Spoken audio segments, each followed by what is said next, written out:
नमस्कार दोस्तों, grow with Anjani channel में आपका स्वागत है। दोस्तों, आज का जो टॉपिक है वो हमारे एक व्यूअर हैं, इनका कमेंट था कि सर 20 साल में अगर हमें 1 करोड़ रुपया बनाना हो तो 20 साल में 1 करोड़ के लिए हमें कितना लमसम करना होगा।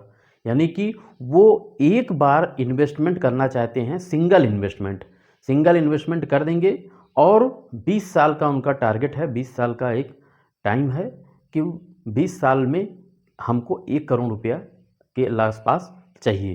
तो 20 साल में 1 करोड़ के लिए उनको सिंगल इन्वेस्टमेंट कितने का करें तो जिससे उनका टारगेट अचीव हो जाए। तो कहने का मतलब ये है कि अगर 20 साल में 1 करोड़ रुपया चाहिए तो आपको कई प्रकार के फंडों में और आपको 7 लाख रुपया यानी कि 7 लाख रुपए का आपको सिंगल इन्वेस्टमेंट करना होगा।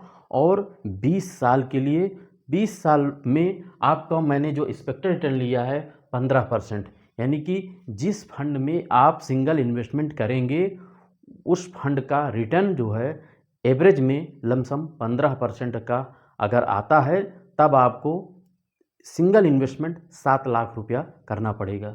अगर आप 7 लाख रुपए का इन्वेस्टमेंट करते हैं और जिस फंड में करते हैं उस फंड का अगर परफॉर्मेंस 15% है एक्सपेक्टेड रिटर्न, मैंने एक एग्जांपल के लिए बताया है, अगर मान लीजिए आपका एक्सपेक्टेड रिटर्न घटता है या बढ़ता है तब आपका यहाँ मैच्योरिटी वैल्यू भी जो है प्रभावित होगा, घटे और बढ़ेगा। क्योंकि म्यूचुअल फंड में दोस्तों रिटर्न की कोई गारंटी नहीं होती है, इसलिए जो है आपको अपने इन्वेस्टमेंट करते समय सारी स्ट्रेटजी फॉलो करना पड़ता है और उसको देखना पड़ता है कि हाँ हमें किस फंड में इन्वेस्टमेंट करना है, क्या उसका एक्सपेक्टेड रिटर्न हो सकता है। तो अगर यहाँ पे आज मैंने उदाहरण के लिए लिया है, जो मेरा टॉपिक है इस समझाने के लिए कि आपको अगर एक्सपेक्टेड रिटर्न 15% मिलता है तब आप 7 लाख रुपया अगर सिंगल इन्वेस्टमेंट आपने कर दिया लमसम में, तब आपको मैच्योरिटी वैल्यू जो 20 साल बाद है 14,56,576 रुपया आपका बनेगा। ये आपका मैच्योरिटी वैल्यू बनेगा। अब दोस्तों इसी मैच्योरिटी वैल्यू जो है आपका जो आप रिटर्न बनाया यानी कि 20 साल में जो आपका ग्रोथ हुआ वो 1,07,56,576 रुपया बनेगा।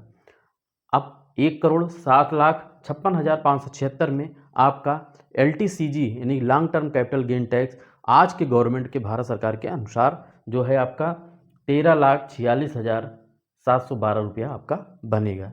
यहाँ सिर्फ कैपिटल गेन टैक्स LTCG ही लगेगा। और ये आपको देखिए कि आपने 7 लाख रुपया सिंगल इन्वेस्टमेंट किया और आपको जो रिटर्न एक्यूर्ड किया आपने 1,07,56,576 रुपया। दोस्तों इस तरीके से आप 7 लाख रुपए का इन्वेस्टमेंट करके आप 1 करोड़ रुपया 20 साल में प्राप्त कर सकते हैं। हम अपने सभी व्यूअर को बताना चाहेंगे कि जैसे 7 लाख रुपया का टारगेट है 20 साल, क्योंकि आपके पास टाइम बहुत है और इस टाइम में आप जो है 7 लाख रुपया विभिन्न प्रकार के फंडों में यानी कि अपने पोर्टफोलियो को आप डाइवर्सिफाइड करते हुए अलग अलग फंडों में इन्वेस्ट करेंगे। क्योंकि 7 लाख रुपया एक ही फंड में ना, टॉप 10 फंड जो हैं आप सिलेक्ट करके आप वहाँ उसमें इन्वेस्ट करिए। और जो आपका टारगेट है 20 साल का बहुत लंबा टारगेट है और निश्चित ही जो है आपको एक्सपेक्टेड रिटर्न के आसपास आपको रिटर्न मिल सकता है। तो जब भी लमसम इन्वेस्टमेंट करते समय आपको कौन सी स्ट्रेटजी फॉलो करना है, कौन सी नहीं करना है, किस तरीके से आपको लमसम डालना है, ये मेरे चैनल लिस्ट पे प्ले लिस्ट पे वीडियो है, ऑलरेडी पड़ा है। आप वहाँ से मेरा वीडियो देख करके आप अपने इन्वेस्टमेंट की जर्नी स्टार्ट कर सकते हैं, शुरुआत कर सकते हैं। और एक छोटे से अमाउंट से ही आप जो है शुरुआत करिए और इतना लमसम करके आप 20 साल में जो है करोड़पति आप बन जाएंगे। तो ये रहा मेरा छोटा सा, तो आप एक लाइक करिएगा, शेयर करिएगा, कमेंट करिएगा। कोई भी क्वेश्चन हो म्यूचुअल फंड से संबंधित आप क्वेश्चन करिए, हम आपको जानकारी देते रहेंगे। मेरा ये यूट्यूब चैनल आपको सिर्फ मोटिवेट करने के लिए और आपको जानकारी देने के लिए ही हमारा ये वीडियो है।